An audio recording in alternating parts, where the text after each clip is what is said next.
తీన్మార్ మల్లన్నకు show cause notice. BC కులగణన నివేదిక పైన వ్యాఖ్యల మీద 12వ తేదీలోగా వివరణ ఇవ్వాలి. కాంగ్రెస్ క్రమశిక్షణ కమిటీ. బీసీ కులగణన నివేదికపై వివాదాస్పద వ్యాఖ్యలు చేసిన కాంగ్రెస్ ఎమ్మెల్సీ సిహెచ్ నవీన్ కుమార్ తీన్మార్ మల్లన్నకు టీపీసీసీ క్రమశిక్షణ కమిటీ షోకాజ్ నోటీస్ ఇచ్చింది. కులగణన పూర్తి చేసి చరిత్ర సృష్టించిన తొలి రాష్ట్రంగా తెలంగాణ గుర్తింపు పొందిన సమయంలో పార్టీ నిబంధనలు ఉల్లంఘించి విమర్శలు చేయడాన్ని టీపీసీసీ తీవ్రంగా పరిగణించింది. రాహుల్ గాంధీ ఆదేశాలు, పార్టీ అధినాయకత్వం నిర్ణయానికి వ్యతిరేకంగా పరుష పదజాలంతో చేసిన వ్యాఖ్యలపై ఈ నెల 12వ తేదీలోగా వివరణ ఇవ్వాలని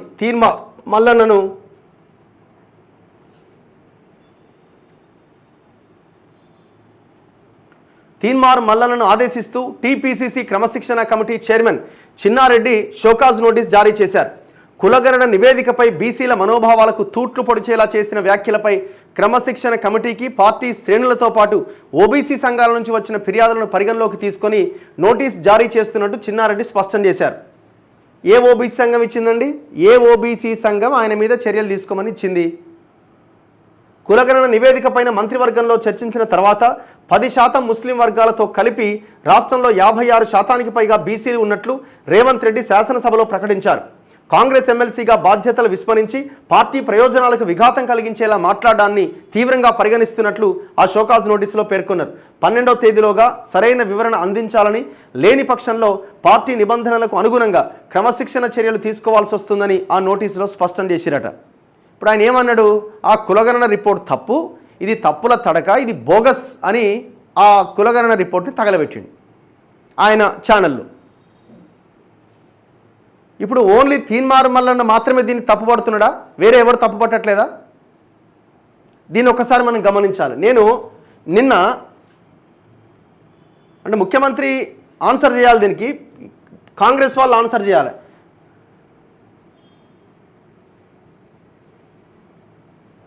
నిన్న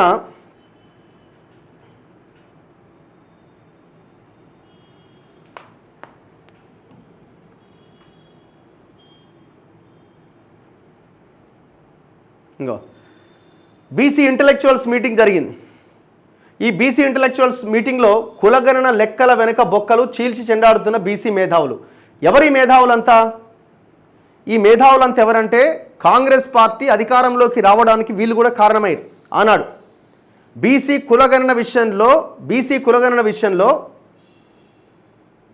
ఎట్లా దీన్ని ముందుకు తీసుకెళ్ళాలి అన్న విషయంలో బీసీ కమిషన్ ఆధ్వర్యంలో, బీసీ కమిషన్ చైర్మన్ కూర్చునే ఆఫీస్లో ఈ కులగణన ప్రాసెస్ స్టార్ట్ చేసే ముందు వీళ్ళంతా ఈ పీపుల్స్ ఫోరం ఇదంతా కలిసి క్యాస్ట్ సెన్సస్ మీద చాలా పెద్ద ఎత్తున చర్చలు జరిపి ఈ రకంగా కులగణన చేస్తే బాగుంటుంది అని వీళ్ళంతా ఆనాడు మాట్లాడారు. ప్రభుత్వానికి సిఫారసు చేశారు. ఇవాళ వీళ్ళే అంటున్నారు, professor Murali Manohar, professor Simhadri, professor Tirumali గారు, పృథ్వీరాజ్, వీళ్ళంతా ఇందులో కమిటీలు ఉన్నారు. ఇదే మీటింగ్లోకి ఆకునూరు మురళి గారు కూడా హాజరయ్యారు. ఎట్లా దీన్ని తీసుకెళ్ళాలి అని ఈ క్వశ్చనియర్ తయారు చేయడంలో కావచ్చు, ప్రభుత్వానికి కొంత వీళ్ళు సపోర్ట్గా నిలబడ్డారు. అధికారం బిఫోరు అండ్ ఆఫ్టర్ తర్వాత కూడా. ఇప్పుడు వీళ్ళు ఏమంటున్నారు? వీళ్ళు ఏమైనా సమర్థిస్తున్నారా? పోనీ ఇప్పుడు తీన్మార్ మల్లన్న వ్యతిరేకించిండు అని అనుకుందాం, సార్ ఆయన పర్సనల్ ఎజెండా కోసం వ్యతిరేకించడం కొద్దిసేపు అనుకుందాం. మరి వీళ్ళకేం ఎజెండా ఉంది? ఇది తప్పుల తడక, ఖబర్దార్ కాంగ్రెస్ పార్టీ అని వాళ్ళు నిన్న ప్రెస్ మీట్ పెట్టి మాట్లాడారు. ఎవరైతే కులగణన ఈ రకంగా చేయండి రేవంత్ రెడ్డి గారని మీకు విషయం చెప్పారో, మీకు అవగాహన కల్పించే ప్రయత్నం చేశారో, బీసీ కమిషన్తో మీటింగ్స్ పెట్టారో, వాళ్ళే నిన్న సోమాజిగూడ ప్రెస్ క్లబ్లో ప్రొఫెసర్లంతా కలిసి ఇది చాలా దారుణము, ముఖ్యమంత్రి పచ్చి అబద్ధాలు మాట్లాడిండు అసెంబ్లీలో అని వాళ్ళు నిన్న మాట్లాడడం జరిగింది. మరి వీళ్ళకి ఏం సమాధానం చెప్తారు? వీళ్ళంతా ప్రొఫెసర్, వీళ్ళంతా ఏ ప్రయోజనాన్ని ఆశించకుండా పనిచేస్తున్న వాళ్ళు వీళ్ళంతా. మరి వీళ్ళే తప్పుల తడకంటున్నారు, మరి వీళ్ళకేం ఆన్సర్ చెప్తారు? వినండి ఒక్కసారి. ప్రతి వ్యవస్థ కొన్ని ఒక పెద్ద ఎత్తున దాదాపు 90% జనాభా ఓసీసు 7% కంటే తక్కువ ఉన్న స్థితి. ఒకవేళ ముస్లిమ్స్ లోపల ఉన్న ఫార్వర్డ్ కమ్యూనిటీని కూడా యాడ్ చేస్తే 10% ఉన్న స్థితి. అయితే 10% ఉన్న ఈ జనాభాకి 10% రిజర్వేషన్ మన కేసీఆర్ గారు ఇచ్చారు. అదే పంచాయతీరాజ్లో ఉన్న స్పష్టంగా తెలుసు.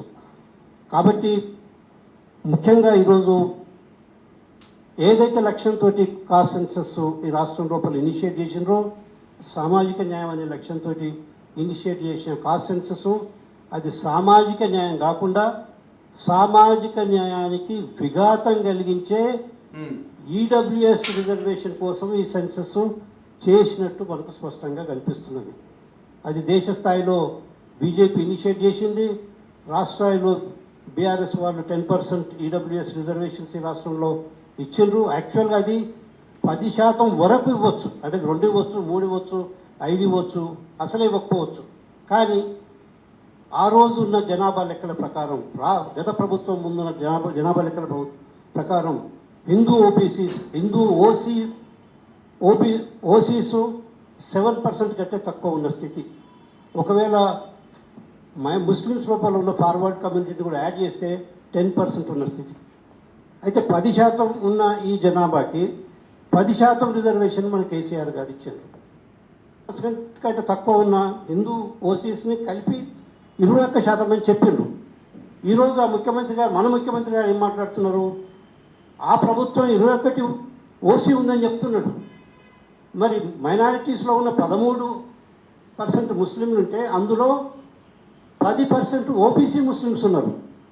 అది తీసేసి మాట్లాడాలనే సోయి జ్ఞానం ఈ ప్రభుత్వం దగ్గర ఉన్నట్టు కనపడటం. మీకు సోయి లేదు, మీకు జ్ఞానం లేదని ఒక ప్రొఫెసర్ అంటున్నాడు.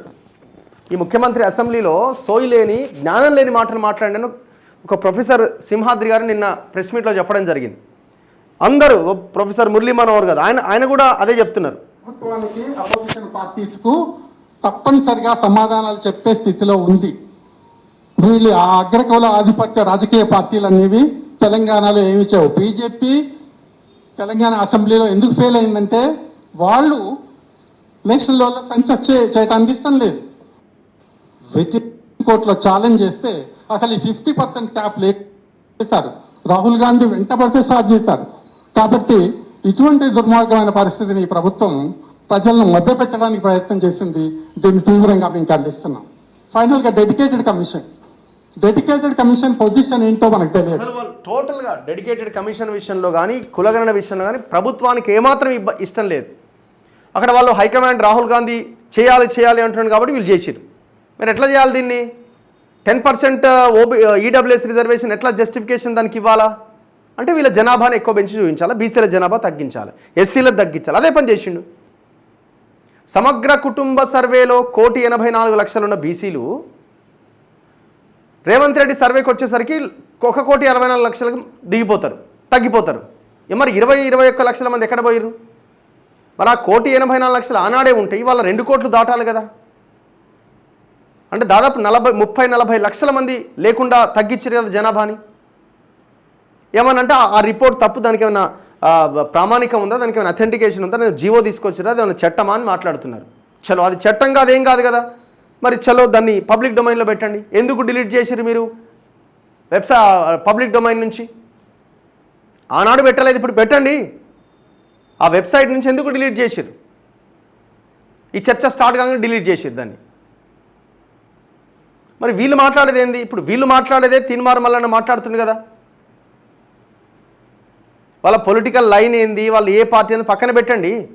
ఓన్లీ నేను మాట్లాడుతున్నది బీసీ యాంగిల్ గురించే మాట్లాడుతున్నా. ఆయన బీసీ కులగణని తగలబెట్టిండని అంటున్నారు. మరి వీళ్ళు కూడా తగలబెట్టమని అంటున్నారు. ఇదే పీపుల్స్ ఫోరం వీళ్ళు కూడా తగలబెట్టమని అంటున్నారు, తగలబెట్టాల్సిందే అంటున్నారు. ఇది తప్పు అంటున్నారు. సోయుందా ముఖ్యమంత్రి అని ఎవరైతే ఈ కులగణన ఈ రకంగా చేయండి అని చెప్తే మీరు వీళ్ళని మొత్తం ఫాలో అయిపోయి బీసీ కమిషన్ ద్వారా మీటింగ్స్ పెట్టించారో వాళ్ళే నిన్న సోమాజిగూడ ప్రెస్ క్లబ్లో ఒక కాన్ఫరెన్స్ ఏర్పాటు చేసి దుమ్మెత్తిపోసింది ప్రభుత్వం మీద. మరి ఇంకేం కావాలా? ఒకసారి వినండి. మన తొలి వెలుగులో ఉన్నది, వేరే ఛానల్ ఎక్కడ లేకపోయిండొచ్చు, ఇది మేమే లైవ్ పెట్టినాం. ఒక్కసారి టోటల్ ప్రెస్ మీట్ వినండి. పిసిసి అధ్యక్షుడు వినాలా, మాట్లాడుతున్న తప్పులు అబద్ధాలు మాట్లాడుతున్న ఉత్తమ్ కుమార్ రెడ్డి వినాలా, రేవంత్ రెడ్డి వినాలి ఈ స్పీచ్ని.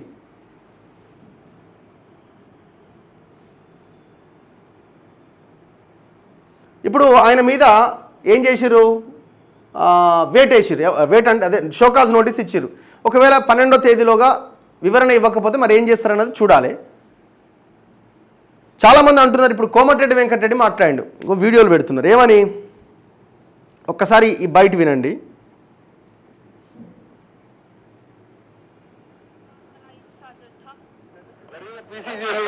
కోమటిరెడ్డి కార్యకర్తలు గుర్తించి ఇస్తారని అనుకున్నా, కానీ రాష్ట్రానికి చెందిన కొత్తగా వచ్చిన ఇన్ఛార్జు ఓటుకు నోటు కేసులు ఏ విధంగా జరిగిందో అదే కేసులో కూడా ఇక్కడ మళ్ళా జరిగినట్టు నాకు ఢిల్లీ పోయిన తర్వాత తెలవడం జరిగింది. ఒక కార్యకర్తగా భావిస్తున్నాను. ఎందుకంటే పార్టీని నమ్ముకొని బతికే కార్యకర్తలకు రేపు ఒకటే పార్టీలో ఉంటే మనకు న్యాయం జరగదురా, వెంకటరెడ్డి కూడా అన్యాయం జరిగిందని అనుకునే ప్రమాదం ఉంది. కాబట్టి ఆ తప్పు జరిగినందుకు నాకు కొద్దిగా బాధ ఉన్నా, కానీ ఒకటే చెప్తున్నా, టీడీపీ కాంగ్రెస్ వాళ్ళకి చెప్తున్నా, ఎవరైనా నన్ను కలిసే ప్రయత్నం చేయొద్దని చెప్పి కూడా మీ అందరు కూడా చెప్తున్నా. ఇప్పటికే వారి మనుషుల ద్వారా మా వాళ్ళు చెప్పడం జరిగింది, నన్ను వచ్చి కలవాలని ప్రయత్నం చేయొద్దు, మీరు కలిస్తే కాంగ్రెస్ పార్టీ కార్యకర్తలు బాధపడతారు.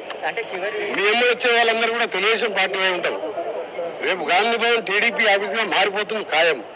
కాబట్టి మీరు ఎవరు కూడా నన్ను కలవద్దు. ఇది ఇంకా తక్కువ స్టేట్మెంట్. 50 కోట్లకు 60 కోట్లకు పైసలు ఇచ్చి తెచ్చుకున్నారని రాజగోపాల్ రెడ్డి అన్నాడు, వెంకటరెడ్డి కూడా అన్నాడు. ఇంకా చాలామంది, జగ్గారెడ్డి అయితే ఇష్టం వచ్చినట్టే మాట్లాడాడు. మరి వీళ్ళకి ఆనాడు షోకాజ్ నోటీసులు ఇచ్చి పార్టీ నుంచి సస్పెండ్ చేసిరా? ఈ పార్టీ డ్యామేజ్ కారణమైన వాళ్ళే కదా వీళ్ళంతా.